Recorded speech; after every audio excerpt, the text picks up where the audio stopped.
नमस्कार। मध्य प्रदेश की दतिया सीट के ऊपर जिस तरह से उपचुनाव को लेकर अब लगातार प्रचार प्रसार हो रहा है, उसमें अब ये भी देखने को मिल रहा है कि तमाम जो बड़े चेहरे हैं, उनकी एंट्री होती हुई दिखाई पड़ी। अभी एक दिन पहले ही ज्योतिरादित्य सिंधिया दतिया में पहुंचते हैं और तमाम जगह जाकर चुनाव प्रचार करते हैं और तमाम तरीके से कांग्रेस पार्टी को घेरते हुए दिखाई पड़ते हैं। और यहीं अब मध्य प्रदेश के जो मुख्यमंत्री हैं मोहन यादव, उन्होंने भी मोर्चा संभाल दिया है और दतिया के ऊपर अब लगातार प्रचार प्रसार करने का जो सिलसिला है उन्होंने शुरू कर दिया है। अगर हम बात करें दतिया में जिस तरीके से माहौल बन रहा है, उसको देखकर कम से कम ऐसा लगता है कि अब चुनाव प्रचार जो है वो ताबड़तोड़ तरीके से होगा, क्योंकि 2 से 3 दिन का वक्त बचा है। ऐसे में बीजेपी अब अपने आप को पूरी तरीके से जोर आजमाइश करना चाहती है, क्योंकि कई नाम स्टार प्रचारक की लिस्ट में थे, लेकिन अभी तक यानी अभी 2 दिन पहले तक की भी बात करें तो कोई भी बड़ा चेहरा ऐसा लगा नहीं कि दतिया पे चुनाव प्रचार को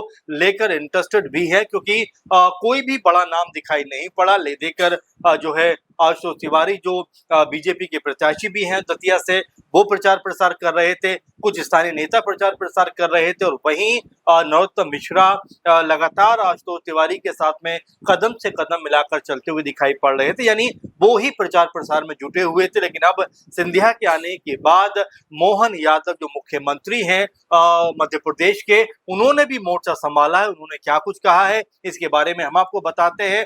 मोहन यादव ने दतिया चुनाव को लेकर जो प्रचार प्रसार शुरू किया है, वो ये कहते हुए नजर आए कि कांग्रेस पार्टी एक परिवार तक सिमटी हुई पार्टी है, परिवार के आसपास ही उनके नेता दिखाई पड़ते हैं। यहाँ तक वो कहते हुए नजर आते हैं कि कांग्रेस में सिर्फ और सिर्फ राहुल गांधी और प्रियंका गांधी का प्रभाव दिखाई पड़ता है, बाकी नेता कहीं दिखाई नहीं पड़ते। इस तरह का बड़ा आरोप लगाते हुए दिखाई पड़ते हैं और साथ में वो कहते हैं कि बीजेपी के अंदर लेकिन ऐसी कोई भी चीज आपको नजर नहीं आएगी। बीजेपी में सब जो है जो आम परिवारों से निकले हुए हैं और बीजेपी में बड़े बड़े पदों पर बैठते हुए दिखाई पड़ते हैं। मसलन अध्यक्ष जो बने हैं बीजेपी के नए नितिन नवीन, वो भी एक साधारण परिवार से हैं। ये बात मोहन यादव इस तरह की बातों कहते हुए नजर आते हैं कि बीजेपी में जो आम कार्यकर्ता है, आम जो नेता हैं, उनको भी बड़ी जिम्मेदारियां मिलती है। लेकिन कांग्रेस पार्टी को लेकर वो कहते हैं कि कांग्रेस पार्टी जो है वो बस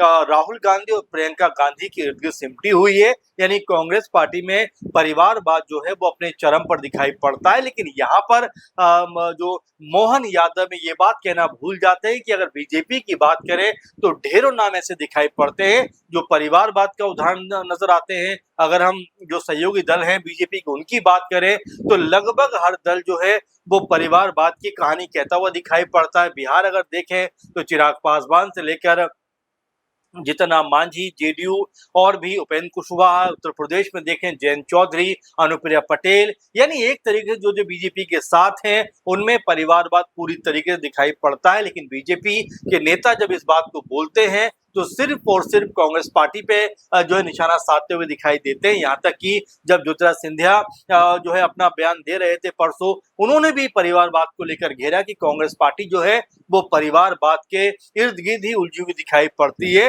लेकिन बीजेपी में ऐसा कुछ नहीं है। जबकि अगर ज्योतिरादित्य सिंधिया को देखा जाए तो उनका पूरा परिवार कुनबा जो है वो राजनीति में दिखाई पड़ता है, लेकिन उसके बावजूद भी कांग्रेस पार्टी के ऊपर ही हमलावर लगातार बीजेपी के नेता होते हुए दिखाई पड़ रहे हैं। अब आगे बताते हैं कि मोहन यादव ने अपने प्रचार प्रसार में इसके अलावा क्या कुछ कहा है। उन्होंने कहा कि गुना और शिवपुरी में जो बड़े बड़े उद्योग लगाए गए हैं, बड़े बड़े कह सकते हैं कि रोजगार के अवसर प्रदान किए गए हैं, कुछ वैसा ही हम दतिया में भी करने वाले हैं, क्योंकि दतिया में करोड़ों रुपए की लागत से उद्योग लगाए जाएंगे। ये बात जो है मोहन यादव कहते हुए दिखाई पड़ते हैं और एक तरीके से जनता से कहते हैं कि अगर हमारे प्रत्याशी के पक्ष में आप अगर समर्थन करते हैं, चुनाव जिताते हैं, तो यहाँ पर विकास का एक अलग जो है नमूना आपको देखने को मिलेगा। और इसी तर्ज पर वो कहते हैं, अपने बीजेपी के तमाम कार्यकर्ताओं से भी कहते हैं कि बीजेपी के सभी जो कार्यकर्ता हैं, नेता हैं, वो यहाँ पर एकजुट हो जाएं, क्योंकि आशुतोष तिवारी को चुनाव में जीत दिलानी है। इसके लिए बीजेपी अलग अलग खेमों में ना बटे, बीजेपी एकजुट होकर मजबूत रहे। ये बात यहाँ पर जो मोहन यादव कहते हुए दिखाई पड़े। हालांकि ये भी देखा गया कि जब आशुतोष तिवारी के नाम पर मोहर लगी, उनको टिकट दिया गया, तब नरोत्तम मिश्रा के तमाम समर्थक जो थे वो अपनी नाराजगी दिखाते हुए नजर आए थे। वो लगातार जो है जो विरोध प्रदर्शन करते हुए दिखाई पड़े थे। यहाँ तक कि उन्होंने अल्टीमेटम तक दे दिया कि अगर 24 घंटे के अंदर जो नरोत्तम मिश्रा को टिकट नहीं दिया गया, यानी 24 घंटे में अगर जो टिकट आशुतोष तिवारी को दिया गया है, अगर उनसे लेकर नरोत्तम मिश्रा को नहीं मिला तो यहाँ पर बीजेपी के लिए कोई अच्छी चीज नहीं होगी, बल्कि उनको खामियाजा भुगतना पड़ेगा। हालांकि उसके बाद नरोत्तम मिश्रा को लेकर बीजेपी के बड़े नेताओं की तमाम बातचीत होती है और उसके बाद नरोत्तम मिश्रा के भी जो सुर है वो नरम दिखाई पड़ते हैं और उनके जो तमाम समर्थक थे वो भी खामोश होते हुए दिखाई देते हैं। लेकिन क्या ये खामोशी बीजेपी के पक्ष में ही जाएगी? क्या जिस तरह से बीजेपी यहाँ पर माहौल बना रही है, क्या उनके लिए यहाँ पर जीत तय करना आसान हो जाएगा? क्योंकि अभी भी जिस तरह से कांग्रेस पार्टी लगातार मजबूत दिखाई पड़ रही है, लगातार प्रचार प्रसार कर रही है, जीतू पटवारी जिस तरह से मोर्चा संभाले हुए, हालांकि कांग्रेस पार्टी के लिहाज से भी कहा जा सकता है कि उनकी तरफ से भी अभी कोई बड़ा दिग्गज जो है चुनावी प्रचार प्रसार करता हुआ दिखाई नहीं पड़ा। जीतू पटवारी के अलावा अब कई लोग ये भी पूछते हैं कि कमलनाथ आखिर कहां पर हैं, पूर्व मुख्यमंत्री मध्य प्रदेश के वो क्यों नजर नहीं आ रहे, दिग्विजय सिंह पूर्व मुख्यमंत्री और मजबूत नेता कांग्रेस पार्टी के वो आखिर नजर क्यों नहीं आ रहे। इस तरह की भी लगातार बातें उठती हुई दिखाई पड़ती हैं। वहीं अभी तक शिवराज सिंह चौहान जो कई दफा मुख्यमंत्री रह चुके हैं बीजेपी के लिए मध्य प्रदेश से, उनकी भी अभी तक जो है उपस्थिति देखने को नहीं मिली है। तो ऐसे में कई तरह के सवाल अभी भी जस के तस बने हुए हैं, क्योंकि आज 26 तारीख है और 2 दिन के बाद प्रचार प्रसार पूरी तरीके से बंद हो जाएगा। तो ऐसे में अब 2 दिन के अंदर बीजेपी की तरफ से अगर बात करें तो अब कौन कौन से बड़े चेहरे यहाँ पर दिखाई पड़ेंगे। मोहन यादव 27 तारीख को भी उनकी तमाम रैलियां हैं, तमाम जनसभाएं हैं। इसके अलावा सिंधिया भी हो सकता है रैली करते हुए दिखाई पड़े, जनसभा करते हुए नजर आ जाएं। इनके अलावा कौन से बड़े चेहरे ऐसे हैं जो बीजेपी की तरफ से चुनाव प्रचार जो है वो दतिया के ऊपर करते हुए दिखाई पड़ेंगे। हमें ये भी नहीं भूलना चाहिए कि दतिया में 2023 में बीजेपी को हार मिली थी और यही वजह है कि नरोत्तम मिश्रा का टिकट काटकर आशुतोष तिवारी को टिकट दिया गया। अब ऐसे में आशुतोष तिवारी क्या यहाँ पर जीत का जो कह सकते हैं झंडा है वो लहराते हुए दिखाई पड़ेंगे, या उनकी भी जो मुश्किलें हैं वो बढ़ती हुई दिखाई पड़ेंगी? क्योंकि जो प्रचार प्रसार उनके पक्ष में होना चाहिए था, जितनी मजबूती से बीजेपी के लोग उनके साथ में खड़े होने चाहिए थे, वैसा दिखाई नहीं पड़ा है। तो अब अपने आप में जिसने मोहन यादव ने मोर्चा संभाला है, कांग्रेस पार्टी को घेरा है और तमाम तरह के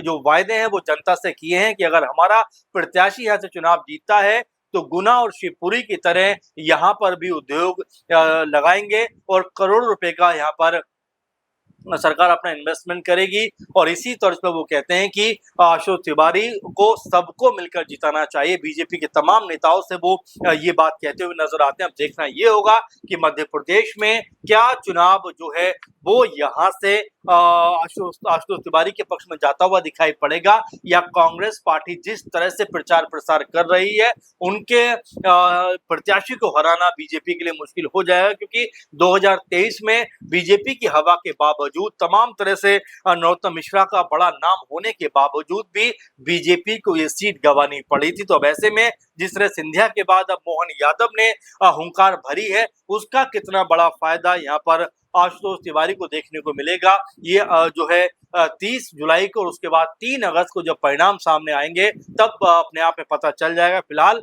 आपको क्या लगता है कि जो मोहन यादव ने जनता से बड़े बड़े वायदे किए हैं, क्या उसका असर जनता पे होता हुआ दिखाई पड़ेगा, और क्या इस दफा बीजेपी यहाँ पर जीत अपनी दर्ज करती हुई दिखाई पड़ेगी? जो भी आपकी राय हो जरूर कमेंट बॉक्स में लिखिए। फिलहाल के प्रोग्राम में बस इतना ही। आप लगातार जुड़े रहें। नमस्कार।